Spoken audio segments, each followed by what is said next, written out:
మహిళలందరికీ నేను ఒకటే చెప్తున్నాను, దయచేసి చెప్తున్నాను, వాళ్ళది మన దీవెన కావాలి. మహిళలు ఎందుకంటే ఎప్పుడైనా కూడా మన ఇంట్లో ఆడపిల్ల ఏడిస్తే మన ఇల్లు మంచిగా ఉండదు.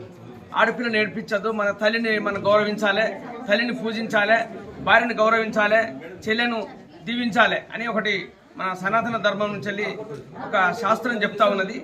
ఇప్పుడు కాదు, త్రేతాయుగం నుంచి కూడా, ద్వాపర యుగం నుంచి కూడా స్త్రీని గౌరవించాలని, స్త్రీని ఎవరైతే వాళ్ళు అవమానిస్తారో ఆలకించాలి. దయచేసి చెప్తున్నా, ఒక ఆడపిల్లలను మనం గౌరవించాలి, వాళ్ళని బాధ పెట్టద్దు. వాళ్ళని కన్నీళ్లు పెట్టిన రోజున మన భారతదేశం అది శ్మశానం అయిపోతుంది. అందుకే మన నరేంద్ర మోడీ గారు ఈరోజు లేడీస్ కూడా గౌరవిస్తున్నారు. మాతృలు లేడీస్ అంటేనే, స్త్రీలు అంటేనే గౌరవం అని ఆయన ఆల్రెడీ కంటిన్యూ చెప్పుకుంటూ వస్తున్నాడు. దాని మీద వీళ్ళందరూ మీరు చూస్తూ ఉన్నారు. అందుకే అద్దంకి రాజా గారు మన దగ్గర మిత్రుడు, నాకు 15 years పరిచయము. ప్రతి ఒక్క అవార్డు ఫంక్షన్ నన్ను పిలుస్తాడు. నేను కాశెట్టి కుమార్, నా పేరు, Gorakshak cow foundation chairman, Telangana state. అయితే దేశంలో ప్రధాని నరేంద్ర మోడీ గారు ట్రిపుల్ తలాక్ చట్టాన్ని రద్దు చేసి ముస్లిం మహిళలకు వారు ఇవ్వడం జరిగింది. అదేవిధంగా మహిళా రిజర్వేషన్లు కూడా రాజకీయంగా 33% రిజర్వేషన్లు వారు అనౌన్స్ చేయాలి. దానికి ఈ పార్లమెంట్ సమావేశం లోపల చట్టం చేసి వారికి ఏమైనా గిఫ్ట్ ఇచ్చేటువంటి ఆలోచన ఏమైనా ఉందా? 100%. ఇప్పుడు మహిళలు ట్రిపుల్ తలాక్తో చాలా మంది వాళ్ళకు మంచి జరిగింది.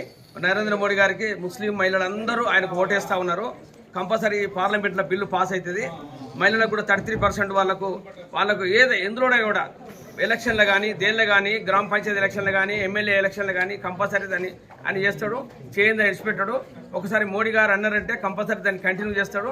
ప్రతి ఒక్క పథకాలు కానీ, ప్రతి ఒక్కటి ఏది కానీ, ఇప్పుడు 370 ఆర్టికల్స్ కానీ, ప్రతి ఒక్కటి కాశ్మీర్ విషయం కానీ, ఇవన్నీ ఓడిని కూడా చేస్తూ ఉన్నాడు. దానికి ప్రజలందరూ దాన్ని సహకరిస్తారు. ఎందుకంటే ఈరోజు ఢిల్లీ ఎలక్షన్లు అందరూ తేలిపోయింది. బాంబేలో, హర్యానా ఇవన్నీ తెలిపోతాయి ఒక్కొక్కటి. ఇప్పుడు నిన్న మన తెలంగాణలో కూడా గవర్నమెంట్ వాళ్ళది అయిపోయింది అని ఆల్రెడీ వాళ్ళే డిస్కస్ చేసుకుంటూ వాళ్ళు మార్చుకున్నారు. వాళ్ళు వస్తున్నారు, వాళ్ళు డిస్కస్ చేసుకుంటూ కాంగ్రెస్ వాళ్ళు మనం ఏం చేస్తున్నాం, మన పరిస్థితి ఏంటి 1 yearలో, దాని మీద మనం ఏం చేయాలనే దాని మీద వాళ్ళు ఆలోచిస్తూ ఉన్నారు. Thank you sir. ఒకసారి మా 4 Sides టీవీ ప్రేక్షకులకు అంతర్జాతీయ మహిళా శుభాకాంక్షలు. 4 Side టీవీ ఛానల్ వాళ్ళది గుప్పికి మంచి చెడులు చెప్తా ఉన్నారు. వాళ్ళు కూడా ఆ టీవీని మనం సబ్స్క్రైబ్ చేసుకోవాలని, వాళ్ళని ఆదరించాలని కోరుకుంటున్నాను. జై హింద్, భారత్ మాతాకు జై, గోమాతాకు జై.